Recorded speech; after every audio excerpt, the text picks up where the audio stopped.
এই যে জাকাতের অর্থে স্কিল ডেভেলপ করে বা স্বাবলম্বী করে স্থায়ী দারিদ্র্য বিমোচনের পথে নিয়ে যাওয়ার ক্ষেত্রে আমাদের আসন্না ফাউন্ডেশনের কিছু অভিজ্ঞতার জায়গা আছে। সেই জায়গা থেকে আমরা কিছু পরামর্শ,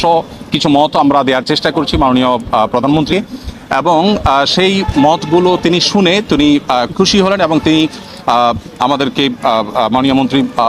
ধর্মমন্ত্রী মহোদয়কে এবং অন্যদেরকে সংশ্লিষ্ট নির্দেশ দিয়েছেন যে যেন জাকাত নিয়ে সরকারের জায়গা থেকে আরো ইফেক্টিভলি কিভাবে জাকাত বন্টনকে আরো সুশৃঙ্খলভাবে এবং আরো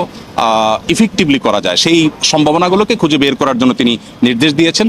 এখন যেভাবে মানুষ যার যার মতো জাকাত দিচ্ছে এটা তো আছেই, এর পাশাপাশি চ্যারিটি প্রতিষ্ঠানগুলো যারা জাকাত কালেক্ট করছে তাদেরকে যদি একটা লটারি জায়গা থেকে গভর্নমেন্ট যদি কিছু পলিসি করে দেয় এবং কে কতটা ইফেক্টিভলি কাজ করছে এটা একটা কম্পিটিশন যদি তৈরি করে দেয়,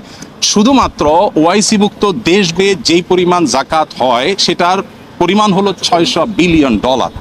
45 লক্ষ কোটি টাকা পার ইয়ার শুধুমাত্র ওআইসিভুক্ত দেশগুলোতে জাকাত। আমাদের দেশে সেই জাকাতের টাকা আনার কোনো প্রপার ওয়ে সেভাবে নাই। তো আমরা প্রস্তাবনা দিয়েছি যে যদি সেটাকে আনার ব্যবস্থা হয় তাহলে আমাদের জাতীয় অর্থনীতিতে এটা ব্যাপক ভূমিকা রাখবে ইনশাআল্লাহ, এবং সেই সাথে দরিদ্রকে সাময়িক কিছু টাকা পয়সা দিয়ে তার আসলে দূর করা যায় না, বরং তাকে আইদার স্কিল ডেভেলপ করে দেওয়া আর না হয় তাকে স্বাবলম্বী করার কোনো একটা প্রসেসে যাওয়া, যেটা আমরা সুন্নাহ থেকে করছি।